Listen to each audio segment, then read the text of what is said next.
धनिया पत्र सीजन रे धनिया पत्र खाइबा को बहुत पसंद लागे। एमिति तो अलगा सीजन रे धनिया पत्र मिले किंतु टेस्टटा सेमिति आसेनी। एई सीजनाली किछि धनिया पत्र आपण माने जे कोनसी तरकारी संतुला डालमा हो जे कोनसी आइटम रे उपमा हो सबुथिरे पकाती। किंतु आज धनिया पत्र रे एकदम नुआ रेसिपीटा आपण मानक सहित शेयर करिवि जोटा को आपण माने केबे भी एमिति उपाय रे बनेई नथिबे। मु एठी किछि फ्रेश धनिया पत्र नेइछि ताकू गोटे मिक्सी जार रे दे दबा। आपण चाहिले से सब को पूरा छोट छोट करी काटिकिरी ऐड करि परिबे। एबे तो धनिया पत्र सस्ता रे मिलुथिबो मु जानिनी किंतु मार्केट रे आपण माने किनिके आनि परिबे। एटा हम बाड़ी रे थिला तेणु बहुत सारा धनिया पत्र मु आनिछि। आपण माने जेतिकी बनेइबे सेही हिसाब रे धनिया पत्र को ऐड करिबे। वीडियो लास्ट पर्यंत देखंतु। जदि पसंद आसीबो लाइक कमेंट शेयर करनेबे। चैनल रे नुआ थिले चैनल को सब्सक्राइब करी फेसबुक पेज को फॉलो करनेबे। एठी मिक्सी जार रे सब धनिया पत्र को दबा। अल्प किछि मु रखिछि परे ऐड करबा। अल्प पानी दबा तार चिकन करी पाटी आनिबा। एठी मु धनिया पत्र बाटिबा भितरे किछि तेंतुली के किछि समय पूर्वरु भिजै रखिछि। एठी तेंतुली बढ़िया से भिजी जाइछि। आमे आको हाथ रे भलसे चकड़ी नबा आ रस गुडा को बाहर करनबा खदडडा को पपाड़ी नबा। सांग माने आपण माने मो वीडियो को केउ जगह देखुचंती कमेंट सेक्शन रे सियोर जणेबे। एठी तेंतुली को मु बढ़िया से चकड़ी नेइछि आ रस गुडा को भलसे बाहर करनौछि। एठी भलसे बळिया हे गलानी रस गुडा को। एतरे जो खदड अंश बा मंजी आ हार्ड पार्ट गुडा थाए ताको हमें काढी नबा। एठी मु तेंतुली को भलसे चिपुड़ी नौछि जेमिति देखुचंती पूरा चिपुड़ी के सेमिति रस को आ आमे मंजी गुडा को अलगा करनबा। एठी हमर तेंतुली रस बा मंजी मु सेपरेट करके रेडी करछि। आकु लास्ट को रखि नबा परे हमें व्यवहार करबा।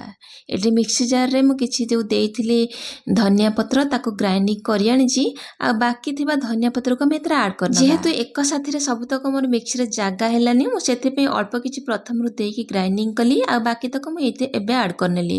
कमी गला परिमाण रे तापर राग जेति खाइबा को पसंद करिवे सेही हिसाब रे कंचा लंका को ऐड करिवे। से सब को देकिरी हमें पूर्ण चिकन करी बाटी आनिबा। एठी मु धनिया पत्र को पूरा चिकन करी बाटी आनिछि। देखंतु कंसिस्टेंसी मु देखौछि आपण मानु केते पतला बा केते बळा रखिछि। एते ही रखिबे अत्यधिक पतला करिवेनी। जदि पानी दरकार पड़े बाटिबा बेले आपण को बाटिबारे असुविधा होय ताहले पानी देइकरी टिके बाटी परिबे। नाले पतला न रखि बहळा कले बहुत बढ़िया बागरे पनिबो। एठी गोटे कड़ाई बसैछि। कड़ाई गरम होला परे तादरे गोटे बड़ चमच दे दवा सोरिष तेल। तेल गरम होला परे दी तीनटा सुखिला लंका गोटे बड़ चमच पंच फुटण दबा। से भल से फुटी गला परे बढ़िया बास्ना आसिया पेका मोठी गोटे पिंच रु टिके अधिक हेंगु ऐड करछि। एठी हमर फुटण सुखिला लंका जो हेंगु बढ़िया से फुटी गलानी भल बास्ना आसलानी। तापर हमें आगुरु बाटी के रखितबा धनिया पत्र जो कंचा लंकार पेस्ट को ऐड करनबा। एठी मु मिक्सर जार को धोइके अल्प किछि पानी ऐड कली। गैस फ्लेम को लो टू मीडियम रखिबा। एठी खट्टा मीठा टेस्ट को बैलेंस करिवो चटपटा लागिवो सेति पई चीनी मु 4 बड़ चमच ऐड करछि। स्वाद अनुसार लूण को ऐड करिबा आ कंटीन्यूअसली गोळेबा। लो टू मीडियम रे रखिबा हाई फ्लेम रे करबानी। पानी सुखिया पर्यंत एमिति गोळेई नबा।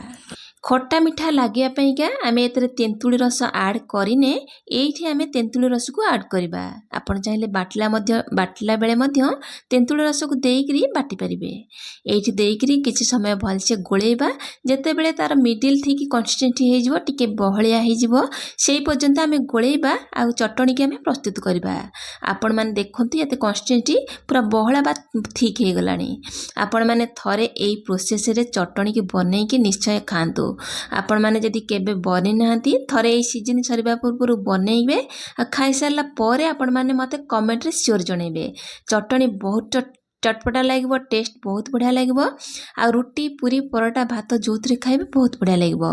पुणी आसीबी गोटे नुआ रेसिपी सहित। से पर्यंत रहउची नमस्कार बाय जय जगन्नाथ।